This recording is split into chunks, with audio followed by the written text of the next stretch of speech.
Le Tchad, véritable scandale géologique, recèle de nombreuses ressources naturelles, des métaux et des pierres précieuses. La province du Tibesti fait depuis quelques années l'objet d'un afflux massif de personnes de différentes nationalités, attirées par des gisements d'or qui avaient été découverts notamment dans la localité de Kouribougoudi. Ils sont pour la plupart des orpailleurs clandestins, mais la cohabitation entre ces orpailleurs clandestins à la recherche du gain facile n'a pas tardé à se détériorer. La loi de la jungle s'est installée dans la localité. Les conflits inter-orpailleurs étaient fréquents.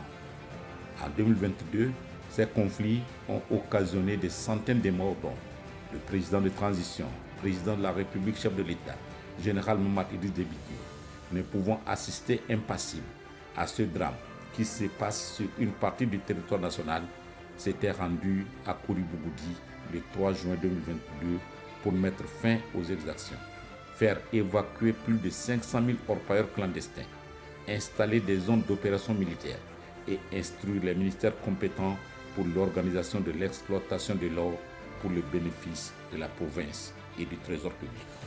Kouribougoudi échappait aux forces de l'ordre. Ce n'est plus le cas maintenant. Aujourd'hui, nous avons doublé l'effectif, justement, dans le but de sécuriser toutes ces zones. Plus d'une année après avoir fait rétablir l'ordre et la sécurité dans la localité aurifère de Kouribougoudi, le président de la République, chef de l'État, général Mohamed Idriss Déby Itno, y est de retour ce 17 août 2023. Le chef de l'État, qui réaffirme son engagement pour le respect de l'autorité de l'État, la protection des personnes et des biens, effectue cette visite pour évaluer les effets induits par les instructions qu'il a données en juin 2022. C'est à Kouri-Sossante qu'il va camper. Pour l'accueil du chef de l'État à sa descente de l'hélicoptère, il y a le chef d'état-major général des armées, général Abakar Abdelkerim Daoud, le commandant des zones d'opération de Kouribougoudi, général Mamad Siam, et bien d'autres hauts gradés militaires en mission dans la localité. Après cet accueil, le chef de l'État, chef suprême des armées, général Mohamed Idriss Déby Itno, va rendre la politesse à un détachement militaire qui lui rendait les honneurs et échanger des poignées de main avec de nombreux responsables militaires en opération dans cette partie du Tibesti. Après la cérémonie protocolaire, le président de transition, président de la République, chef de l'État, chef suprême des armées, sera introduit dans la garnison où on lui a présenté une dizaine de Toyota équipés d'armes lourdes, récupérées des mains des bandits armés, ayant tenté de faire incursion en territoire tchadien en provenance du sud de la Libye la semaine précédant sa venue. Félicitant les forces de défense et de sécurité pour le travail abattu pour garantir la paix et la quiétude de la population, le chef de l'État, chef suprême des armées, a fait savoir que tous les moyens seront mobilisés pour leur faciliter le travail. Le président de la République, général Mohamed Idriss Déby Itno, en véritable catalyseur de changement positif et du renouveau, est accompagné dans ce déplacement du ministre en charge de la Défense, général Daoud Yahya Ibrahim, et de quelques-uns de ses proches collaborateurs.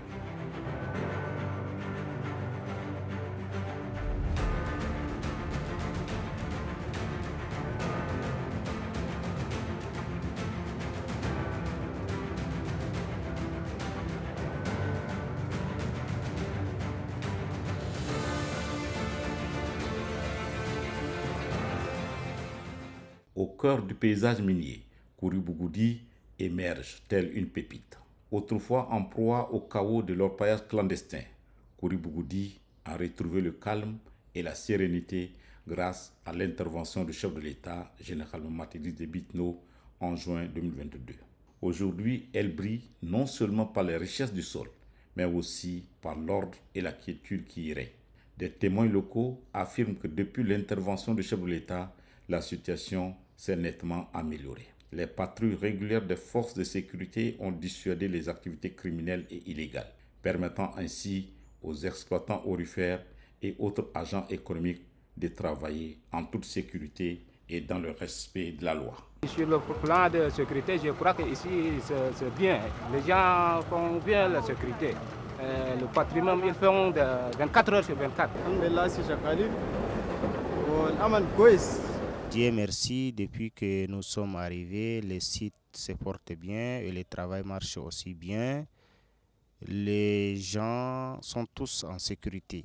Tout marche bien. Je souhaite qu'il se transforme en ville afin que tout le monde puisse travailler, qui que ce soit, de l'intérieur ou de l'extérieur du pays. Tout le monde va bien, Dieu merci. Il y a la sécurité. Je suis arrivé depuis le mois de décembre. Je travaille ici. Je suis un Soudanais. J'ai ouvert une boutique de cela 7 mois. Les gens sont tous bien, Dieu merci, il n'y a pas de problème. Les gens sont stables. Vraiment, c'est un bon pays. Il n'y a pas de problème. Avant l'énergique et salutaire intervention du chef de l'État, général Mohamed Idriss Déby Itno, ayant permis d'évacuer plus de 500 000 personnes de différentes nationalités et d'y installer les forces de défense et de sécurité, tout était permis à Kouri-Bougoudi. Les conflits avec des morts d'hommes étaient monnaie courante. L'atmosphère était chaotique. L'orpaillage clandestin dominait la scène à Kouri-Bougoudi. Les risques pour la sécurité et l'environnement étaient omniprésents.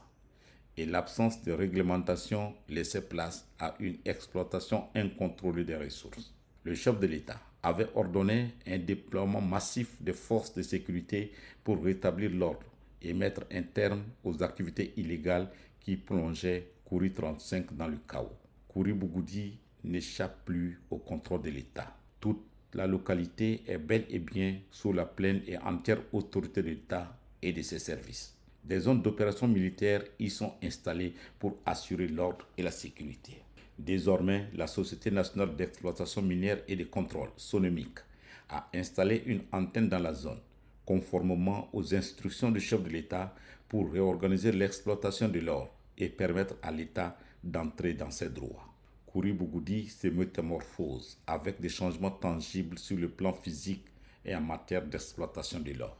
Il y a bien évidemment des exploitations manuelles et semi-mécanisées. L'installation de l'antenne de la SONEMIC sur place a permis d'organiser efficacement l'exploitation de l'or, transformant les pratiques informelles en activités structurées et durables. Il y a l'émergence des techniques d'exploitation semi-mécanisées, la coopération entre les exploitants et d'autres entités organisées. De Kouri 60, le chef de l'État, général Mohamed Idriss Déby Itno, arrive à Kouri 35. Ancien sanctuaire des hors-la-loi, il y arrive en héros. Accompagné de hauts fonctionnaires et hauts gradés de l'armée, le chef de l'État s'est rendu au camp militaire où il a eu des échanges avec le commandant de la zone d'opération militaire, le général Alifa Wede. La situation sécuritaire lui a été présentée. Elle est sous le total contrôle des forces de défense et de sécurité. De quoi réjouir le chef de l'État, chef suprême des armées, qui fait de l'inviolabilité du territoire national et de la lutte contre les fossoyeurs de la République son challenge. Il s'est ensuite rendu à l'antenne SONEMIC où le directeur général, Abdelkerim Sharfadin Mamat, lui a brossé le processus de prise en main de l'exploitation de l'or par la société qu'il dirige. Carte à l'appui, le directeur général de la SONEMIC, Abdelkerim Sharfadin Mamat, a expliqué au chef de l'État la procédure d'attribution des cartes d'exploitation de l'or, ainsi que les procédés de recouvrement de taxes pour le compte du trésor public.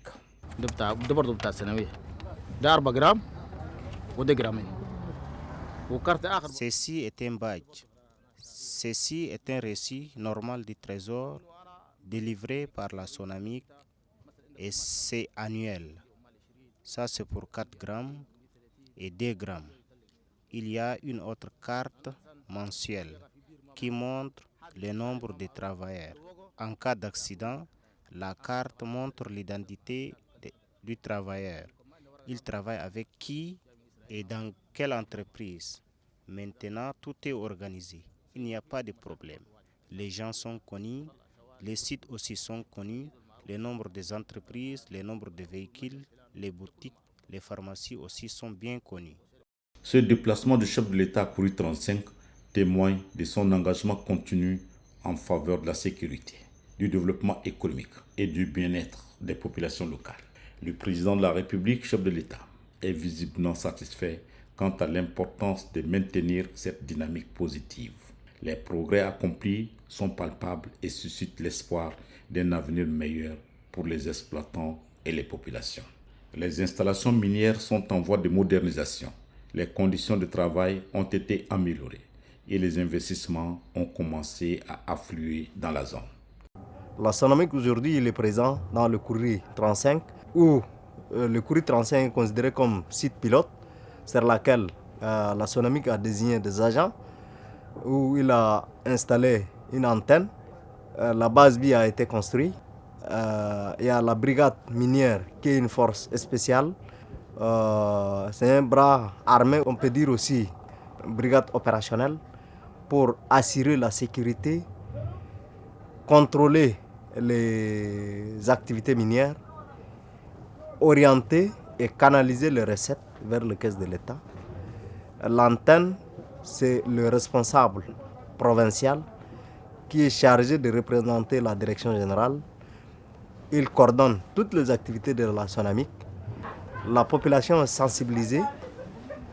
La population ou les orpailleurs commencent à comprendre déjà les bien fondés des activités de la Sonamic, ou même de comprendre aussi les textes réglementaires et que toutes les orientations qui ont été données par les plus hautes autorités sont en train d'être mises en place et appliquées à la lettre conformément à la réglementation minière. Du désordre à la discipline, Kouri Bougoudi est devenu le symbole d'une transformation réussie sous la direction du chef de l'État, général Mamat Idriss Déby Itno. Les jours d'anarchie sont derrière et Kouri Bougoudi vit aujourd'hui une ère de prospérité organisée. Alors que l'or continue de scintiller dans les entrailles de la terre, c'est l'ordre et la quiétude qui brillent désormais à la surface de Kouri Bougoudi.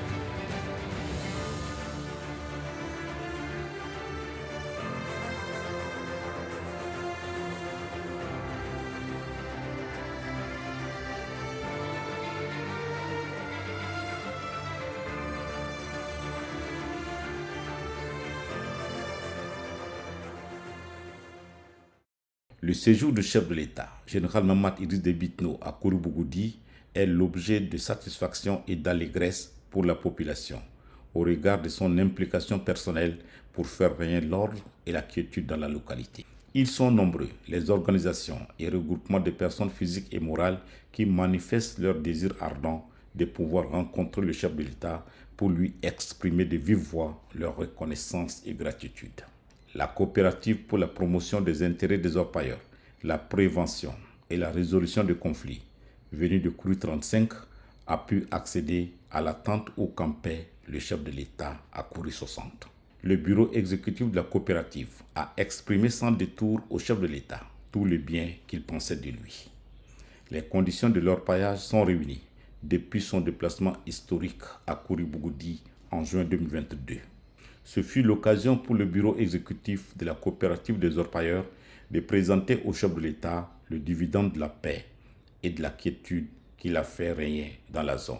L'orpaillage clandestin, source de conflits et d'actes de brigandage, n'a plus droit de citer à Kouri Bougoudi, a dit le bureau exécutif de la coopérative des orpailleurs, qui a reconnu les efforts entrepris par le gouvernement pour instaurer un climat propice au développement de leurs activités d'orpaillage, contribuant ainsi au développement économique de la région.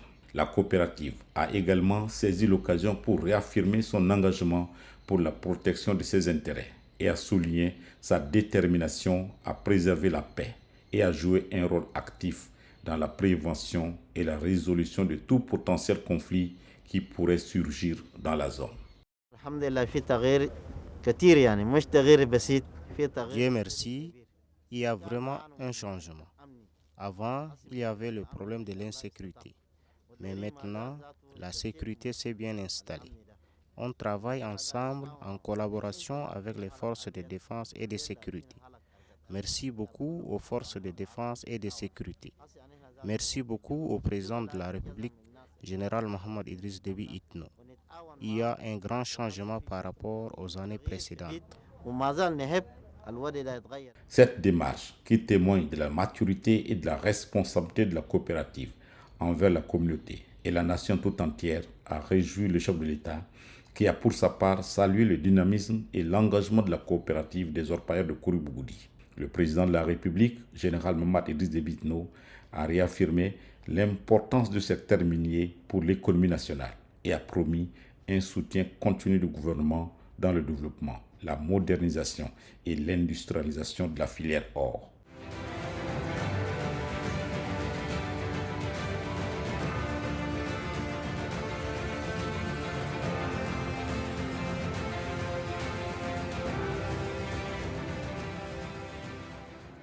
Comme la coopérative des orpailleurs de Kouribougoudi, la communauté des chefs traditionnels et notables du Tibesti est venue en signe de reconnaissance magnifier le chef de l'État pour son courage et sa détermination à débarrasser le Tibesti des fléaux qui entravent son développement, notamment l'insécurité, le grand banditisme et les conflits intercommunautaires sur le site d'orpaillage. Si le Tibesti respire maintenant l'ordre et la quiétude, il est cependant un sérieux problème d'accès à l'eau et aux soins de santé. Les chefs traditionnels et notables du Tibesti ont porté ces préoccupations au chef de l'État, général Mohamed Idriss Déby Itno. L'eau, une nécessité vitale, est très difficile au Tibesti en raison des contraintes géologiques. Le manque d'eau a pour conséquence des maladies humaines et animales liées à l'eau, en plus d'autres pathologies.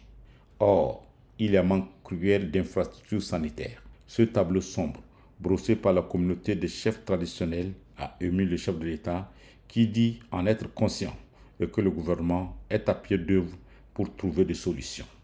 Des gros investissements en infrastructures socio-économiques de base sont en cours pour permettre au Tibesti de développer tout son potentiel, devait résumer le président de la République, général Mohamed Idriss Déby Itno, très optimiste pour l'avenir du Tibesti et celui du Tchad. Comme il s'agit du développement du Tibesti et du Tchad, le chef de l'État a saisi ce cadre d'échange fraternel entre lui et la communauté des chefs traditionnels du Tibesti pour rappeler l'importance du respect de l'autorité de l'État, de la sécurité et du vivre ensemble comme source de stabilité et de progrès, invitant la chefferie traditionnelle du Tibesti à jouer un rôle actif pour vulgariser ses valeurs. Le Tibesti fait partie du Tchad et le Tchad est entier avec le Tibesti. En conséquence, les bonheurs comme les malheurs du Tibesti sont ceux du Tchad entier et vice-versa, a fait observer le président de la République, général Mohamed Idriss Déby Itno. Il a relevé pour déplorer l'enlèvement par des bandits armés du personnel du déminage et d'une équipe de techniciens en mission dans le Tibesti pour paramétrer les options de fournir de l'eau à la province. C'est un acte cruel, a dénoncé le président de la République qui poursuit en disant que les ressources du sous-sol tchadien appartiennent au Tchad et à tous les Tchadiens et qu'il n'est pas normal que certains individus y exercent un droit exclusif au détriment des autres Tchadiens. C'est tout satisfait que la communauté des chefs traditionnels du Tibesti a quitté la tente du chef de l'État. On remercie beaucoup notre président de la République et l'équipe qui l'accompagne. On est venu donner nos doléances et il nous a accepté la doléance et faire à mesure, Inch'Allah, s'il plaît à Dieu, ça va être appliqué. Tous les chefs de race ou représentants des différentes communautés, les représentants des sultans de Tibesti. Donc nous sommes réunis et on a fait une direction pour lutter tous les fléaux qui se passent ici au Kouri. Mais maintenant ici au Kouri, Social 35, Mandiam Saba, d'autres, on est ensemble, on est tchadiens. Et les autres, des gens étrangers de presque 12 pays sont là. Et aussi on a considéré comme tchadiens en tant que frères africains ou bien des êtres humains, on collabore ensemble. Au regard de l'engagement déjà affiché du chef de l'État, général Mohamed Idriss Déby Itno, et des notables du Tibesti à s'impliquer pour vulgariser les valeurs citoyennes qui ont pour conséquence positive le développement, c'est une ère nouvelle qui va souffler sur le Tibesti.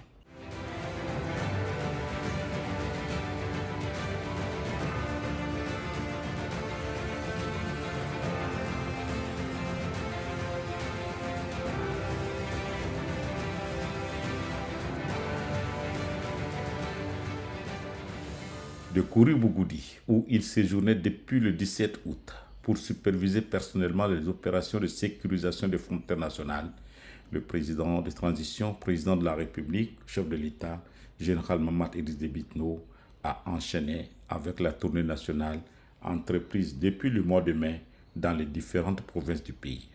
Bardaï a constitué le samedi 26 août la 16e étape.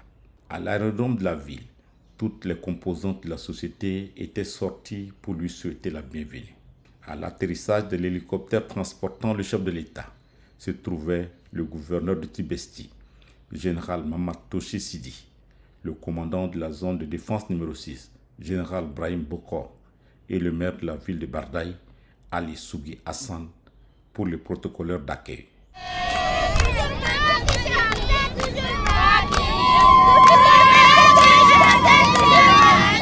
Après cet instant plein de solennité, le chef de l'État, chef suprême des armées, est invité à passer en revue un détachement des forces de défense et de sécurité qui l'attendait pour les honneurs militaires. La communion avec ses frères d'armes terminée, le président de la République vient à la rencontre des personnalités composées des membres du gouvernement, des conseillers à la présidence de la République, des conseillers nationaux, des autorités administratives civiles et militaires, ainsi que les notables de la province ayant fait le déplacement de l'aérodrome pour des échanges de poignées de main. Ces moments forts de l'accueil du chef de l'État, général Mamad Idriss Déby Itno, à l'aérodrome de Bardaï sont ponctués par des you et applaudissements du public. C'est ensuite que le cortège présidentiel a pris la direction du centre-ville. Tout le long du trajet, attendaient des groupes de personnes qui acclamaient le chef de l'État jusqu'à la résidence du gouverneur.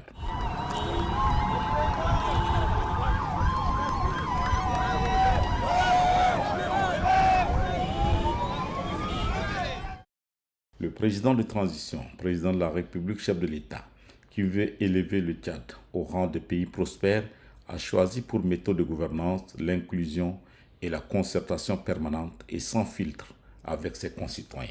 D'où le sens de sa tournée dans les différentes provinces du pays. Comme dans les autres provinces déjà visitées, le président de transition, président de la République, chef de l'État, général Mamad Idriss Déby Itno, a prévu s'entretenir avec les forces vives du Tibesti pour s'imprégner de leur vécu.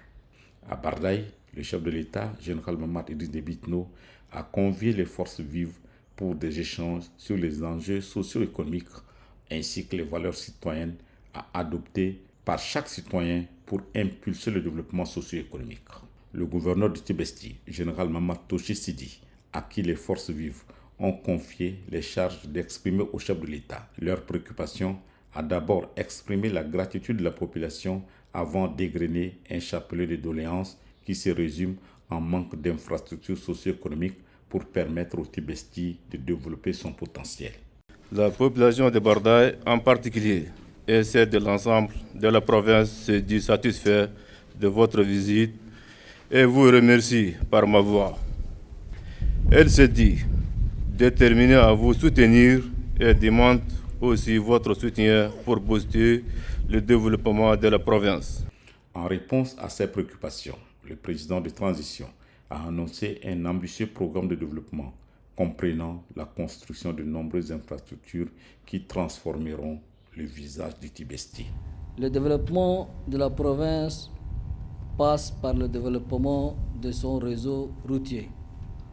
C'est pourquoi le projet de l'aménagement et d'entretien de la route Zoarké-Bardaï, long de 200 km, vient d'être approuvé.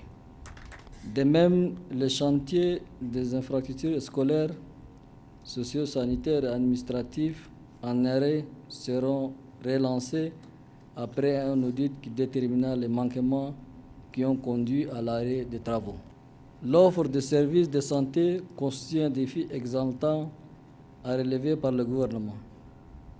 Bien que beaucoup d'efforts ont été consentis en matière de la couverture sanitaire au niveau national, les Tibestis demeurent à la traîne et appellent à une action urgente. À ce titre, j'instruis le ministre en charge de la Santé afin de suivre l'état de mise en œuvre de tous les investissements liés aux infrastructures et équipements sanitaires dans la province du Tibesti, notamment l'hôpital provincial de Bardaï, l'hôpital du district de Omorgue, 3 centres de santé Aouzou, Ourdi et Kouri et 2 centres de santé à Zoumri et Our. Quant à l'offre de l'énergie, il est prévu la construction d'une station de production d'une capacité d'1 méga en solaire et 5 mégas en batterie pour l'électrification de la ville de Bardaï. Le gouvernement procédera à la construction d'un château d'eau d'une capacité de 500 mètres cubes doté d'un réseau de distribution de 20 km pour la ville de Bardaï et un château de 500 mètres cubes avec un réseau de distribution de 15 km pour la ville de Zouar. Cependant, la rencontre n'a pas uniquement porté sur les aspects matériels. Le chef de l'État s'est longuement entretenu avec les forces vives des valeurs citoyennes et républicaines qui sont essentielles pour assurer un développement harmonieux du Tibesti et du Tchad dans son ensemble. Des thématiques telles que la participation citoyenne, le respect de l'autorité de l'État, le vivre ensemble et les objectifs de transition en cours ont été longuement abordés. Pour le président de la République, rien de durable ne peut être accompli sans la participation citoyenne, le respect de l'autorité de l'État et le vivre ensemble qui doivent se sentir au quotidien dans le comportement des citoyens. Il s'agit pour lui des fondamentaux pour bâtir un avenir solide et promoteur. Cette rencontre avec les forces vives du Tibesti démontre une fois de plus l'engagement et la détermination du chef de l'État, général Mohamed Idriss Déby Itno, à faire du Tchad un pays prospère. C'est un sentiment d'optimisme qui se lit sur le visage de la population quant à l'avenir inspiré par les paroles et les promesses du chef de l'État.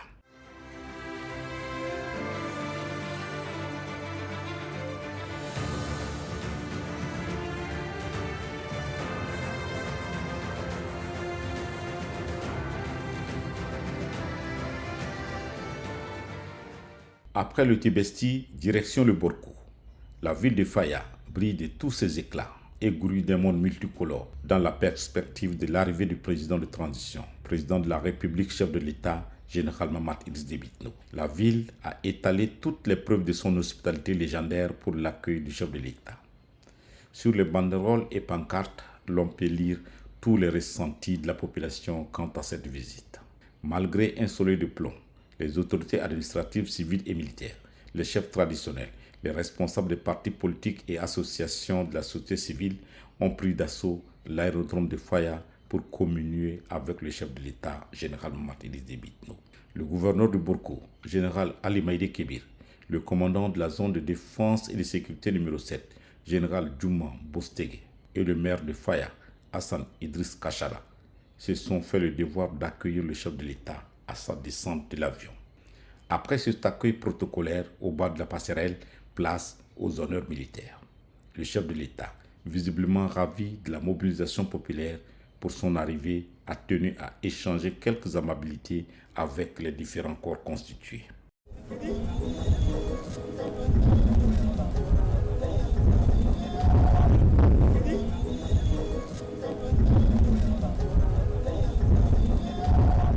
De l'aéroport à la résidence du gouverneur, une foule cosmopolite et compacte s'est érigée en une haie d'honneur au milieu de laquelle passe le cortège présidentiel.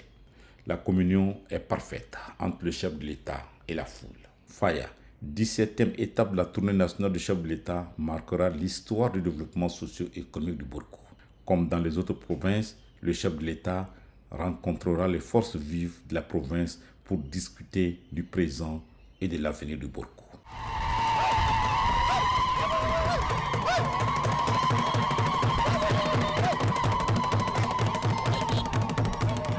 Dans la dynamique de la recherche de solutions concertées au plan politique et socio-économique pour remettre le Tchad sur la voie de la prospérité, le président de transition, président de la République, chef de l'État, général Mohamed Idriss Déby Itno, a convié les forces vives du Borkou pour échanger sur les meilleures voies de restaurer le Borkou dans sa grandeur et partant le Tchad entier.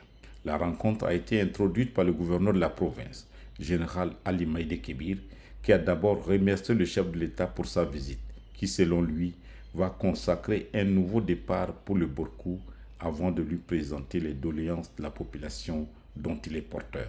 Dans son exposé, le gouverneur a énoncé tout ce que le Borkou a identifié comme handicap pour son essor socio-économique.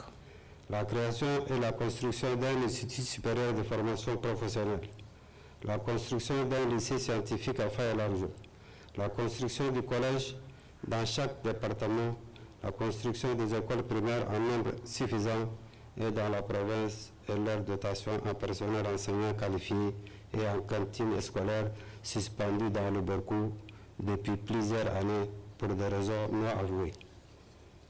La construction d'une centrale solaire d'une capacité de 5 MW à Faya et des centrales solaires dans le département, la construction d'un ouvrage d'adduction d'eau dans le chef-lieu du département.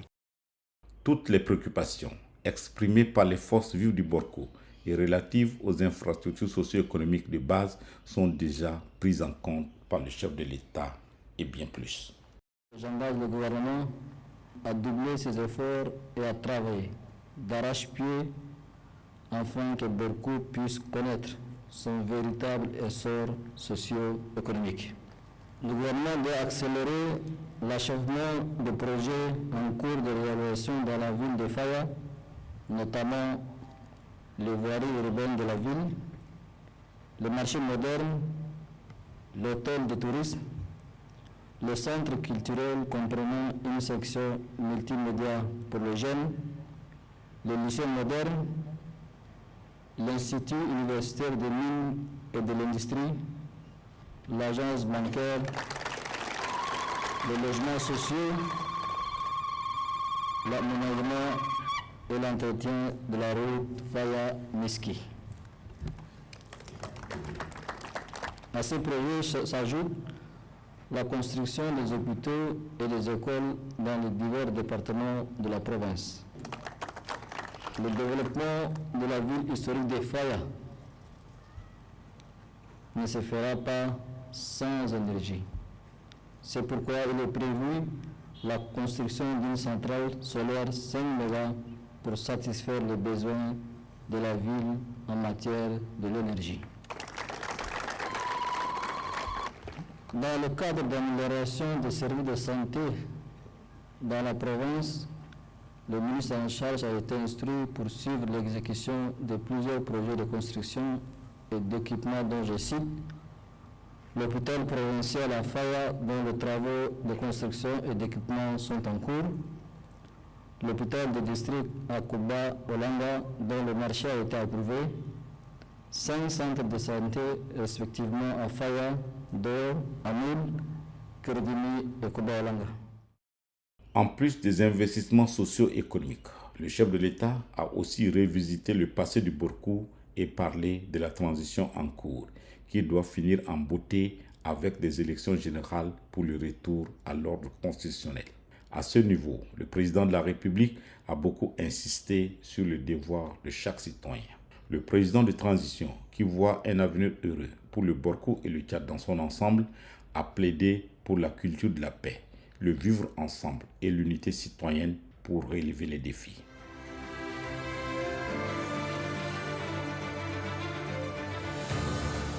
Au terme de cette 17e étape et après une dizaine de jours passés dans le nord du pays, le président de transition, président de la République, chef de l'État, général Mamat Idriss Déby Itno, a regagné N'Djamena le 28 août dans la matinée.